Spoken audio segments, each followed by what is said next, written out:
எல்லாம் நல்லா இருக்கீங்களா? Wishing you all a very happy new year 2026. 2026வது ஆண்டின் புத்தாண்டு வாழ்த்துக்களை ஓப்பன் டோர்ஸ் சார்பாக தெரிவித்துக் கொள்கிறேன். சரிங்களா? ஓகே.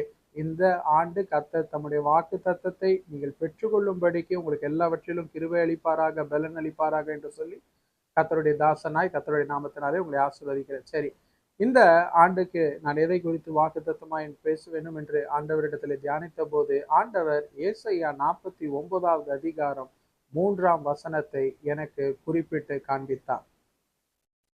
அவர் என்னை நோக்கி, இஸ்ரவேலே, நீ என் தாசன், நான் உன்னிலே மகிமைப்படுவேன் என்று சொன்னார். அந்த வசனத்தை நீங்கள் வாசித்து பார்த்தீர்களானால் இஸ்ரவேலர்களாகிய நம்மை குறித்து, இஸ்ரவேலின் ஜனத்தாகிய நம்மை குறித்து இந்த 2026க்கு ஆண்டவர் காண்பித்து கொடுத்த ஒரு வசனம். அவர் நம்மில் மகிமைப்படுவேன் என்று சொல்லுகிறார். இப்போ ஆண்டவருடைய வசனம், திருவசனம் என்ன சொல்லுது? என்னை மகிமைப்படுத்தும் எந்த ஸ்தானத்திலையும் இறங்கி வந்து ஆசிர்வதிப்பேன் என்று சொல்லி ஆண்டவர் சொல்லியிருக்கிறார்.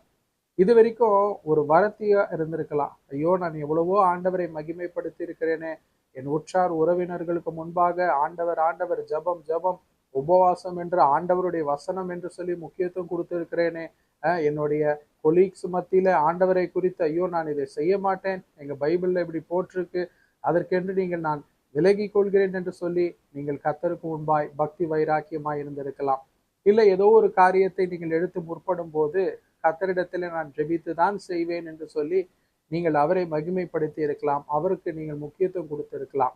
ஆனால் இதுவரைக்கும் கர்த்தர் என்னை மகிமைப்படுத்தவில்லை, இப்படி ஆண்டுதோறும் வாக்குத்தத்தம் கிடைக்கிறது, ஆனால் ஒன்றும் நடக்கவில்லை என்று சொல்லி நீங்கள் சோர்ந்து போயிருந்தால் கர்த்தர் பேசுகிற திருவசனம் ஏசாயா 49:3ஆம் வசனம், அவர் உங்களிலே மகிமைப்படுவேன் என்று சொல்லி வாக்கு கொடுக்கிறார்.